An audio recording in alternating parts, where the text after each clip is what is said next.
এখন শীতকালে বাংলাদেশের যে কোনো বাজারেই ছোট মাছ, যে কোনো ধরনের মাছ পাওয়া যায়, যেহেতু পানি কমে যায়। আর সব ধরনের মিঠা পানির মাছ আমরা বাজারে পেয়ে থাকি। ছোট ছোট পুঁটি মাছ, খলসা মাছ, কই মাছ, শিং মাছ, অনেক ধরনের মিঠা পানির মাছ যেগুলি আমাদের খালে বিলে হয়ে থাকে, ওই সব মাছ আমরা বাজারে পেয়ে থাকি। হ্যালো এভরিওয়ান, আসসালামু আলাইকুম। Welcome back to রাইনাস yummy food and blog. আজ আমি আপনাদের সাথে শেয়ার করব তেল কই রান্না করার জন্য আমি এখানে নিয়েছি দেশি কই মাছ। আমি অনেকগুলো কই মাছ কিনে নিয়েছি, ওখান থেকে আমি কিছু ভুনা করে দেখাচ্ছি, তেল কই রান্না করে আর কি। এখানে আমি নিয়েছি দেশি কই মাছ, নিয়েছি টমেটো, পেঁয়াজ, কাঁচামরিচ ফালি করে নিয়েছি, আদা রসুনের পেস্ট তো দেবই। এই তো আমি একটা ব্লেন্ডারের মধ্যে আর কি টমেটো আর কিছু পেঁয়াজ এখানে আমি ব্লেন্ড করে নিব, খুব ভালোভাবে ব্লেন্ড করে নিব। এই তো টমেটো আমি কেটে দিয়েছি, পেঁয়াজগুলো আমি কুচি কুচি করে কেটে তারপরে ব্লেন্ড করে নিচ্ছি। এখন চুলায় প্যান বসিয়ে দিয়ে দিচ্ছি সরিষার তেল। এই তেল কই কিন্তু সরিষার তেলে রান্না করতে হবে। ওদিকে আমি ওই পেঁয়াজ আর টমেটোটা ব্লেন্ড করে নিয়েছি। এই তো সরিষার তেল দিয়ে দিলাম। কই মাছগুলো আমি আদা রসুনের পেস্ট, হলুদ, মরিচ, ধনিয়ার গুঁড়া, লবণ সব কিছু দিয়ে মেখে এখন ভেজে নিচ্ছি।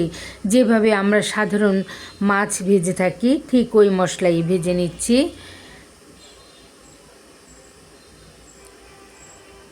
এই তো মাছগুলো আমি ভাজতে দিয়েছি। এই তো এভাবে উল্টে পাল্টে একটু ভেজে নেব। একদম মচমচে করে ভাজবো না, হালকার চেয়ে একটু বেশি ভেজে নেব।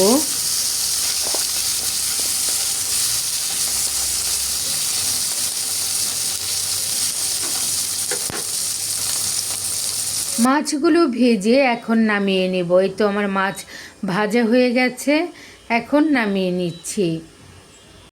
এই প্যানের মধ্যে তেল অ্যাড করে এখানে আমি দিয়ে দিব পেঁয়াজ, কাটা পেঁয়াজ আর কি, কুচি কুচি করে যে কেটে পেঁয়াজ রেখেছি ওই পেঁয়াজগুলো আমি এখন দিয়ে দিব। আবার একটু তেল দিয়ে দিলাম, যেহেতু তেল কই একটু তেল বেশি দিতে হয়, তা না হলে মজা হয় না। তারপরেও আমি একটু কমই দিচ্ছি।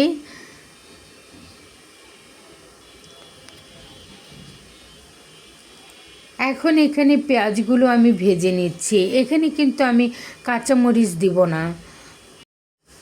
পেঁয়াজগুলো একটু ভাজা হলে দিয়ে দেব এখানে আদা রসুনের পেস্ট। এই তো আদা রসুনের পেস্ট দিয়ে দিলাম 1 টেবিল চামচের 4 ভাগের 1 ভাগ। এখন যে আমি টমেটো আর পেঁয়াজ ব্লেন্ড করে রেখেছিলাম, ওই ব্লেন্ড করা টমেটো আর পেঁয়াজের পেস্টটা আমি এখানে দিয়ে দিলাম।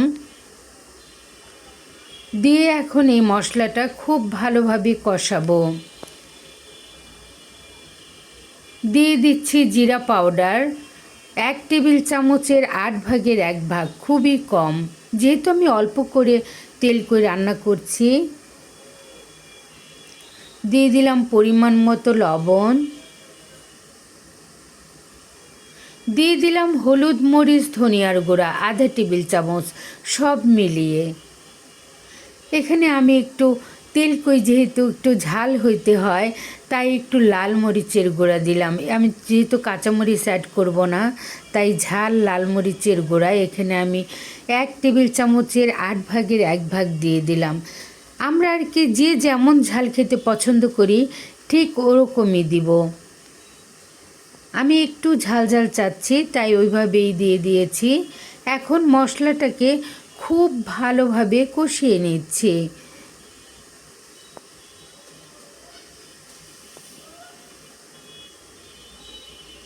আমরা তো জানি মশলা যেমন কষাবো খেতেও তেমনি মজা হয়, যত কষানো তত মজা। আমি যে ব্লেন্ডার জারটাতে ব্লেন্ড করে নিয়েছিলাম টমেটো পেঁয়াজ, ওটা ধুয়ে আবার আরও একটু পানি অ্যাড করে মশলা কষাচ্ছি। এখন দিয়ে দিলাম, একটু পানি পানি থাকতেই দিয়ে দিলাম কই মাছ।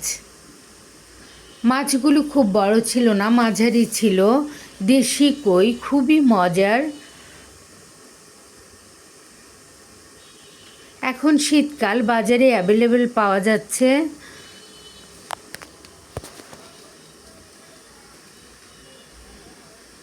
এখন এভাবেই আমি উল্টে পাল্টে রান্না করব।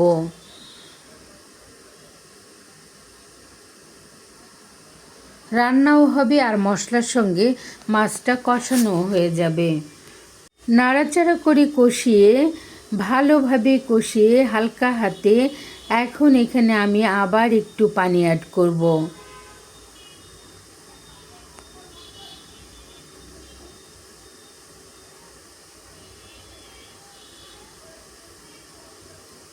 এই তো দিয়ে দিচ্ছি আরও একটু পানি।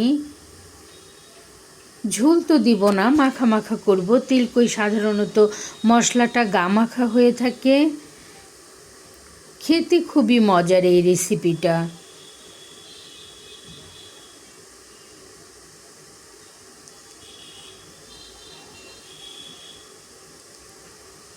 এই তো মশলার সঙ্গে মিশিয়ে নিচ্ছি।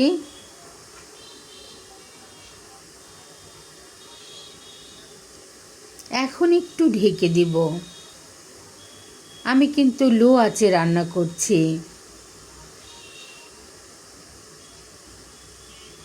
কিছুক্ষণ ঢেকে দেওয়ার পর আবার খুলে নিচ্ছি। খুলে এখন আমি একটা প্লেটে বা বাটিতে বেড়ে নিচ্ছি। এরকমই আমি রাখবো। দেখতেই পাচ্ছেন কতটা সুন্দর লাগছে। এখন এখানে আমি কিছুটা ধনেপাতা দিয়েছি। এই তো বেড়ে নিয়েছি তেলকই। নিয়ম অনুযায়ী তেলকই রান্না করার পর কিন্তু এই প্লেটের উপর দিয়ে, মানে মাছের উপর দিয়ে সরিষার তেল দেওয়া হয়। আমি দেইনি, আপনারা পছন্দ করলে অবশ্যই দিবেন, তাতে কিন্তু খেতে মজা হয়। আমার পাশে থেকে মজাদার এই রেসিপিটা দেখার জন্য সবাইকে অসংখ্য অসংখ্য ধন্যবাদ।